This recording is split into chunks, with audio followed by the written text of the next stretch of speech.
All right, let's see if I can actually get through this without crying. Whew. Oshinoko is absolutely amazing. Please, whatever you're doing, drop what you're doing right now, watching this video, drop it and go watch the first episode. I implore you to. And then after you watch the episode, you can come back here and get my impressions. But I think that's where the goal is, going into this show as blind as possible, because what this writer, what Aka Akazaka does with this particular series so far with his first episode is absolutely amazing. And with that said, I want to be perfectly clear how I'm going to handle this first impression, because I think it's important. This is one of those shows that I think gets ruined if you know certain context of what's going to happen. So I'm going to get into some slight spoilers for the very beginning sections of the show itself, but I'm going to leave the later stuff until the end of this video, and I will give proper warning. Again, I think it's very important to go into the show as blind as possible, so I want to give people the option of how much they want to know. But yes, with that all said, this show is absolutely incredible so far. The writing is top notch on so many different areas that I don't even know where to begin. This show is hitting on character, it's hitting on emotion, it's hitting on the industry itself of entertainment. There's so many things it's doing, and it's nailing in a way that I never thought possible by any other writer. Aka Akazaka, who is of course known for doing Kaguya-sama Love is War, has now focused on strictly writing with this new manga, and I think that's where they're starting to shine. This is where this writer needs to be. But with all that said, let me get into my first impressions of the first episode of Oshinoko, a series that I think is going to go down as easily one of the greatest shows ever if it keeps this up. A 12-episode series that is airing in the spring 2023 anime season. It opened up with a 3.5 episode length first episode, which I think is absolutely incredible, and it needed it. So let's jump right into it. Oshinoko opens up with a doctor named Goro Omamiya, and he is working as a gynecologist in a very, very remote town hospital. Very quickly find out that he is a massive, massive fan of an idol named Ai. And the reason for this is because it was kind of instilled upon him with one of his patients. He had a patient named Sarina, and she was a massive fan of Ai. And unfortunately, at some point, Sarina passed away. And Goro sort of seen Ai as almost being like the continuation of Sarina herself, kind of putting the two of them together because Sarina wished that she could have been an idol, looked up to Ai as this beauty that she wanted to be. Well, one day, Goro sort of gets his wish come true. He gets to meet Ai, despite the fact of him being in this remote town. And that's because Ai has become pregnant. And of course, they're reporting publicly that Ai is just ill and that she needs a hiatus. But yes, underneath the surface, Ai cannot reveal the fact that she is pregnant. And of course, we get a deep conflict that comes from this. Idols lose a lot of their popularity if they know that they have a boyfriend, and even more so, children. So this can't become public. That's why they came to this remote village. Well, unfortunately, the obvious choice is for her to not carry these children. It seems as if Ai herself, through this conversation with Goro, she wants to have these children. She wants both the dream of being a mother because she never really had a family, while at the same time, the dream of being an idol. A central focus of the story is the idea that idols are built on lies. Lies that the fans want. And so she wants to continue that lie. Give them exactly what they want, this image of this beautiful, untouched woman, while at the same time fulfilling her desire to be a mother. So Goro makes a commitment to her. He will make sure that she has a successful pregnancy and birth, all the while helping her fulfill that dream and that desire. And this is where we sort of start to creep into the soft spoilers for this first episode, so you've been warned. Goro one night while he's walking home ends up being confronted by a man. This man is obviously some sort of stalker, even knows Ai's actual name. And as he flees when Goro questions him, Goro chases after him and then is pushed off of a cliff to his death. Well, this entire time, we've sort of been hinting at this idea of people that would love the idea of being the child of a celebrity, and the idea of rebirth. There's even these two guys in the hospital that were talking about this idol getting married and almost wanted to, yes, end their own lives so that they can be reborn as her child. And yes, it just so happens to be, Goro wakes up in the arms of Ai, the idol that he adores so much. Yes, he was one of the two children that she birthed. So thus begins his life of being Ai's child, and along with his new sister, who just seems like a dummy, as he claims. Eventually we realize that yes, this sister that was born alongside him talks as well, and seems like she's intelligent as well. And the two of them, side by side, adore Ai, constantly watching her interviews, cheering her on in their own way, and yes, even protecting her from sabotage. All the while, we get a glimpse in the industry itself as it seems like Ai has shifted. Before, she was just an idol, and yes, unfortunately, idols don't get paid very well despite what people claim. She's trying to move up the ladder because she didn't care about money before. All she cared about was just fueling the lies that people wanted. But now she has a goal. She wants to provide for her 2 new children.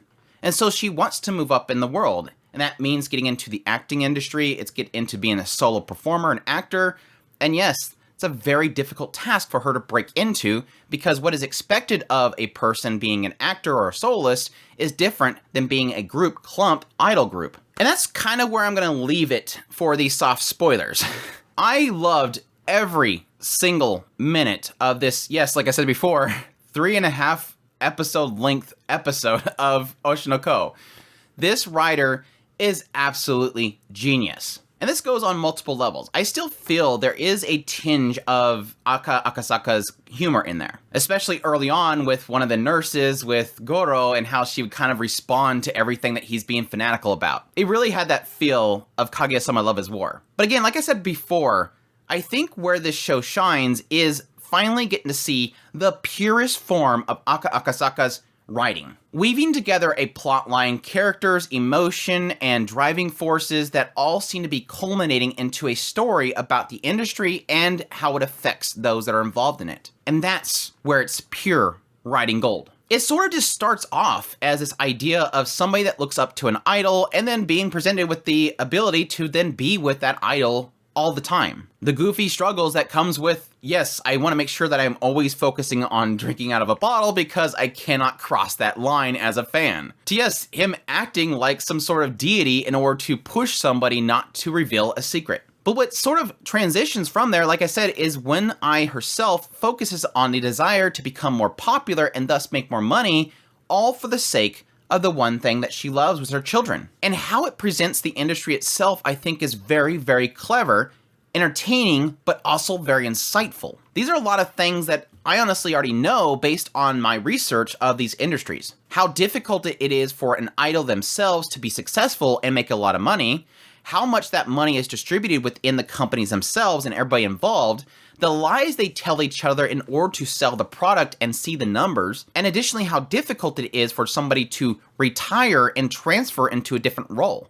That stigma that you're leaving behind, the betrayal that it pushes upon other people, and additionally, what is expected of you is completely different. And yes, even when you are a good and talented person, how the industry itself can sometimes cut you out just for the sake of their own goals. Ai and her getting into acting and how they essentially cut all of her scenes because she was too cute. Because they had their own person, they wanted to put at the forefront, their own talent. Rather than having somebody else's talent outshine them, they want to make money on their own. It's a cutthroat industry, and I love how they're portraying it so far. Not that it's too heavy, not that it's too difficult to watch, but that it makes sense and it hits the points perfectly. And even getting into the idea of Aqua himself being dragged in the industry itself grants its own subjects that I think are really well done. But at its core, even though all this stuff about the industry and how they're portraying it is so masterfully done and so insightful, and like I said before, correct to all of my knowledge, at its heart, it's characters, it's emotion that literally had me crying. So I think I counted like 5 times. I literally was losing it.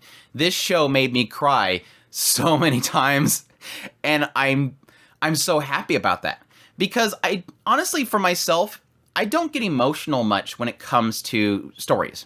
Yes, I feel the impact, but to actually drive tears out of my eyes, it takes a massive amount of connection.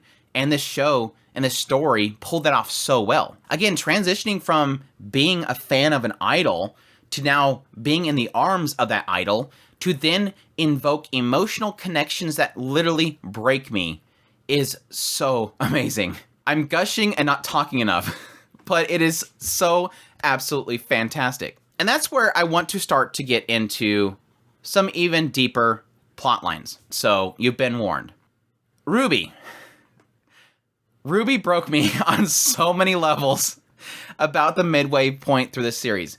yes, I very quickly jumped to the idea this is going to be Serena. This has got to be Serena. And I like the fact that they haven't really fully kind of had the two characters acknowledge their identities quite yet, which I think is fine.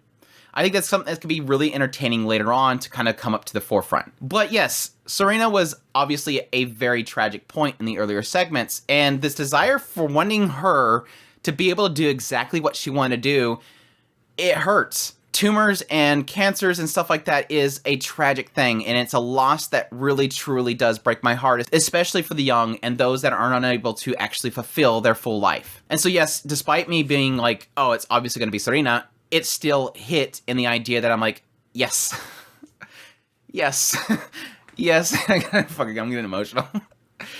I wanted this for her. And it just hits so much harder later on when you start to get into the... I'm going to get emotional. I hate this.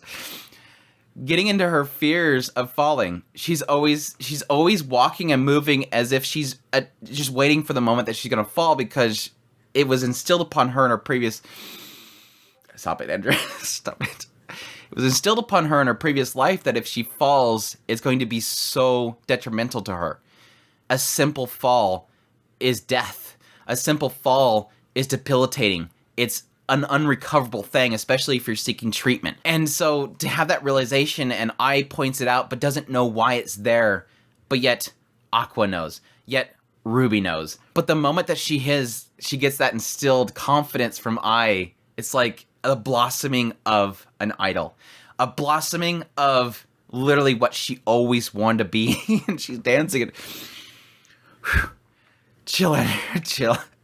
Her dancing in front of the mirror is just like, oh my gosh, it's so good. Which gets more into the impact of the later parts, this idea that she seeks to be Ai. She wants to be just like her mother is. It's so good. It's so good. It's like driving force that is so deeply infused upon her through two lifespans, despite one of them being cut so short.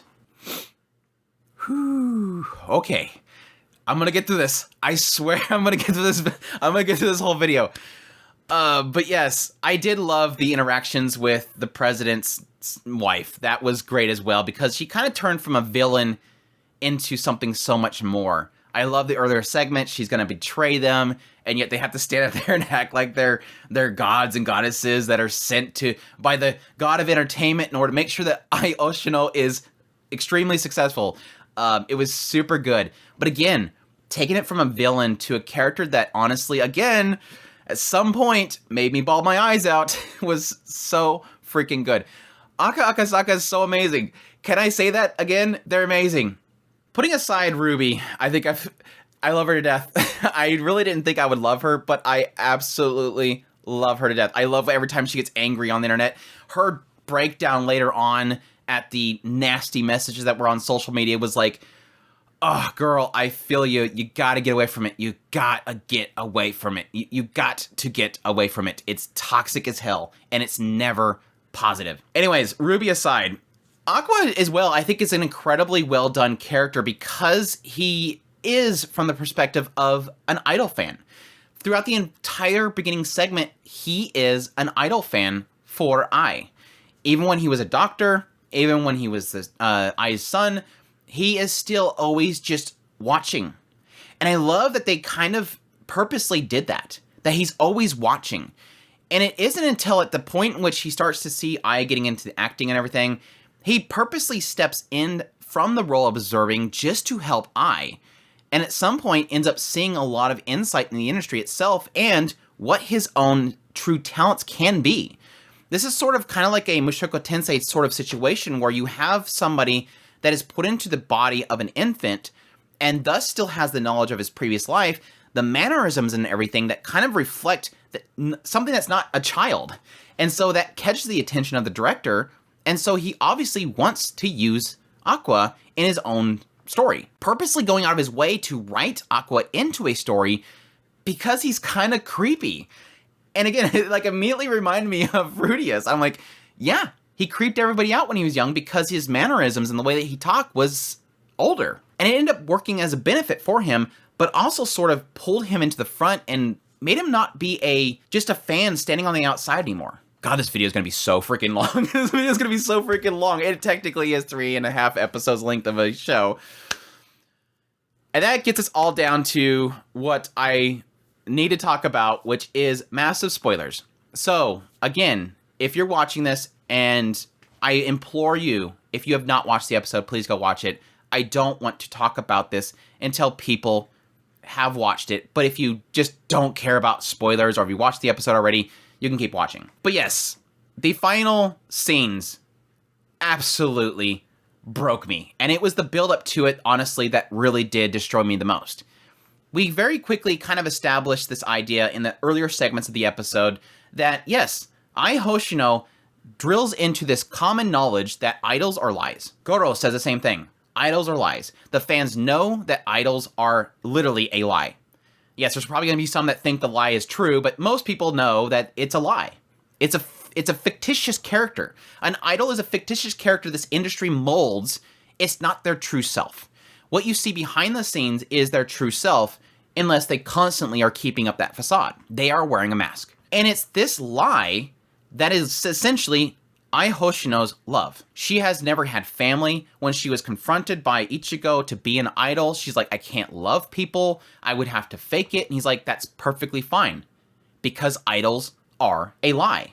They're always a lie. So as long as you can pull that lie off so well, you will be massively successful. And so she takes that. Okay, I'll just say I love them all over and over again until it's truth, basically. It becomes truth. And this is something that I never realized the entire episode. This is the reason why she never technically told Aqua or Ruby that she loves them. Despite the fact that she does adore her children, she's never once said, I love you. Because she's afraid that it will be a lie. And she doesn't want to lie to her own children. She lies plenty of time, that's her job, but to her children, no. I don't want to do that. I'm afraid of that. And so, yes, again, massive spoilers, warning.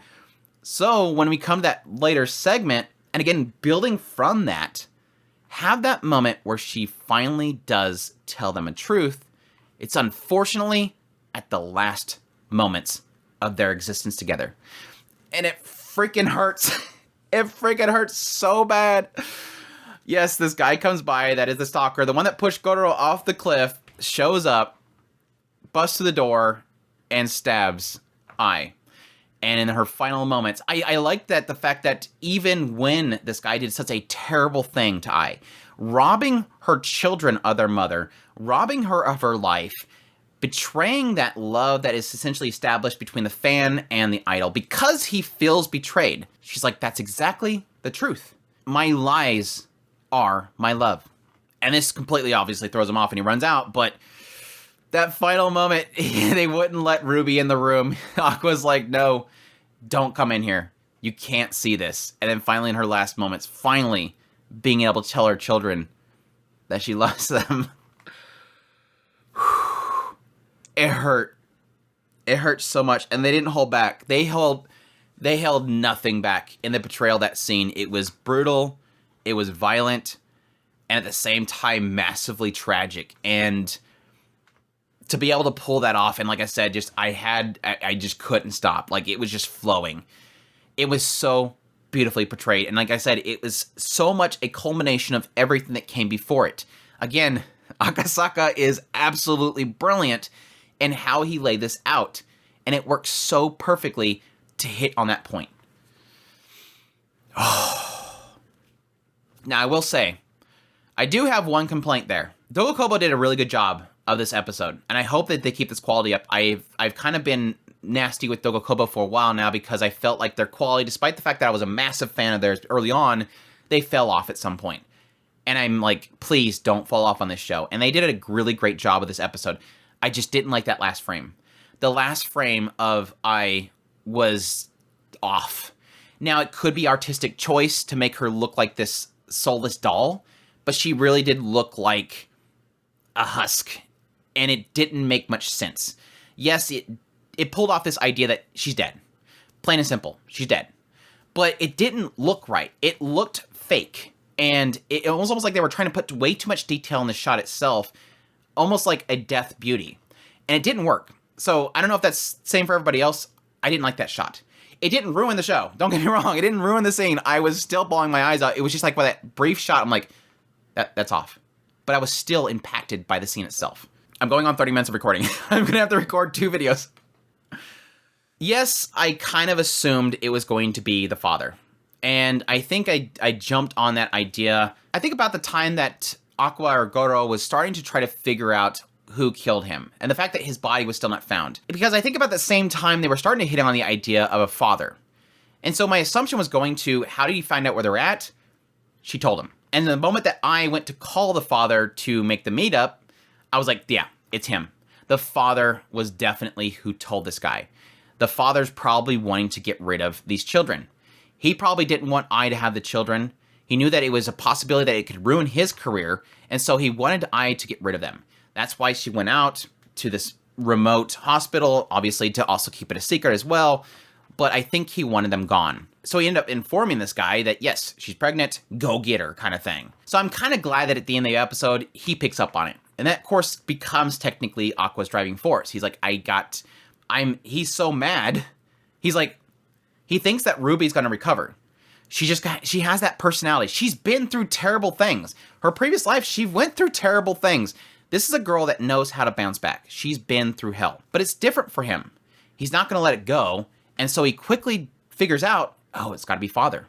He's the only one that would know where we were at to tell this guy where we're at. And yeah, sure enough, I wanted them to meet up. So his driving force now is to get rid of this guy. And honestly, it's sad because I think that the father wanted Ruby and Aqua dead too. It's just, I think the words that I said to this killer, the stalker, I think that made him stop. So I think it's one of those aspects that I, in her own words, was trying to instill upon this guy that I'm not lying to you. But what it ends up doing is her words saved the lives of her children. Her expressing what her love was saved her children. Because I don't think the father just wanted Ai dead. I think he wanted any shred of their relationship removed. So again, oh, it hurts. It hurts so freaking much. It hurts so freaking much. Ugh. Have I missed anything? This show is just so damn good. And there's so much to talk about. The industry insight, the tragedies of the industry itself, the breaking out, Ai's love, the lies themselves, just everything. Ruby's whole development and her development as a character and her past and what it drives now. Aqua and his driving force and his build into the industry, everything is... And I forgot, because this is part of the heavier stuff, the heavier spoilers. Yes, the wife of Ichigo and how she essentially became a mother. It's like, you don't have to see me as mom, but I see you as my children. It's so good. I cried so much. Ruby going to her. It was so well done. It's so well done. But it sort of implies this idea that Ruby was raised by the Saitos, and that Aqua went to be raised by the director. So that'll be interesting how that's kind of laid out. But again, I almost think it's more of the fact that he wanted the director to mold him as an actor. It also hurt that she actually remembered the guy's name. I remember that when she first mentioned his name, I was like, oh, that's right, she's bad with names. And then she said it, I'm like, yes, gosh dang, dude. Dude made a bad mistake. And yes, the breakdown of Ruby, now that I'm in the massive spoilers, when she read all the terrible things that was being written on the internet, like I said, it's nasty. It is absolutely nasty. And that goes in line with everything else that this is doing so well, portraying is the nastiness of fame that comes with it. I mean, as my videos get more and more popular, and some of the videos that I've made that get a lot of views, I get that as well. Like, I love my small community and the people that have kind of formed into my content, which has been absolutely fantastic, and I greatly appreciate it. But as I start to get those moments where something goes viral or something, that's when you get those nasty people that suddenly come in and you're like, oh yeah, that comes with the territory. But it's so sad in her frustration with this is this idea of king, customer, she said, I think the idea of customer is king and the price of fame is something that people that are hurt have used to satisfy themselves. They say this when they've been hurt by their fame in order to satisfy that feeling they have. That it's not something that gives you an excuse to do the same thing to others. You're using that as a tool to weaponize it against people that don't deserve it. And it's super sad. And like I said, it's like, girl, get away from that. It's nothing but toxicity. It just stay away from it. It hurts. And her words were so well put into portrayal. Like I said, it's just this writer. This writer's so good. And it's probably a lot of the things that Akasaka has faced in the past. Like, he's writing literally what they've experienced, and it hurts so much. And I like how they briefly kind of hit that with Ai, and the idea that she reads her ego surfing. She looks at the messages and ends up seeing somebody kind of criticizing her smile. Oh, again, another scene that got me. She gets up on the stage and she can't unthink of it. And I've done that before too, where I have somebody criticize me in a comment, and then I'll go make a video, and I'm really good at brushing that stuff off. But there is an aspect that it almost affects your motivation. Like, you just keep thinking of, I failed this person, and you want to justify it. Like, she herself says it. Of course it's a pro smile, and it's supposed to be fake. It's all fake. I molded it to be fake. I knew it was fake, and I molded it, and I practiced it. And so it comes to the point where she finally sees her kids, and she smiles for real. Oh, the emotion hit me. It hits her, and she smiles for real. And they say, that's it. That was a smile I was looking for. And she's like, okay, note taken. I'll practice it, and I'll perfect it. It's so good. It's so good, but it was still that aspect of her being on the stage, and that criticism kept hitting her. And I love that the way they portrayed it, because she's looking at the crowd and she's performing, but the text is up in front of her face. She can't unsee it, and it's distracting her. She can't unsee it. Damn, I can go on and on about this show. I need to stop. I'm going on like almost 40 minutes of recording. I thank you to everybody that's actually sat through this entire video, but I have to stop eventually. The comedy's fantastic, by the way, also. I didn't really get much into that. I like him pulling up this shirt and the whole thing about, yes, feeding, and that kind of joke that kind of went on through it as well. It's super good. I absolutely love this show. I hope that it keeps like this, because this is technically the setup. This is the prologue. So I really hope that now that Ai's technically gone, I'm sure she's going to be a presence the whole time, that it can still hold. Like, and I think because of how well they portrayed the industry and the ups and downs of it, the viciousness of it, I think that's what's going to be the goal going forward. I think that's what's going to fuel it going forward. So I have a lot of faith that this will continue to be good, because there's so much of it that wasn't Ai. Even though I was the focus and the center point, that was done so well that I think this is going to be... Anyways, I gotta stop. It's gonna be good. It's gonna be super good. I hope it does. Oh shit. Dogo Kobo, don't break it. Yes, I love it. Please go watch it if you haven't and you're just watching for spoilers. I absolutely love it. And if it keeps up like this will go down as probably easily one of my favorite anime of all time. It's just that good. This writer is so good. I have to stop. I hope you guys enjoyed this video. If you did, hit that like button down below. Comment. Let me know what's the episode if you're going to be checking it out. I hope you already checked it out. Additionally, if you're new to this channel, make sure that subscribe button so you get all my content. I do news, reviews, first impressions, top list. If it's anime, it's pretty much here. Additionally, if each episode has things to talk about, I will probably do videos on it. So stay tuned for that. Additionally, if you like my content and you liked watching me nearly bawl my eyes out several times, and you want to support the channel more, I have a Patreon link, a tips link, and a super thanks button down below, as well as a membership button. Typically, whenever I'm doing a live stream and people membership me, I cry on stream, so you can take solace knowing you made me cry. But I hope you all enjoyed, and with that all said, y'all take care. Woof.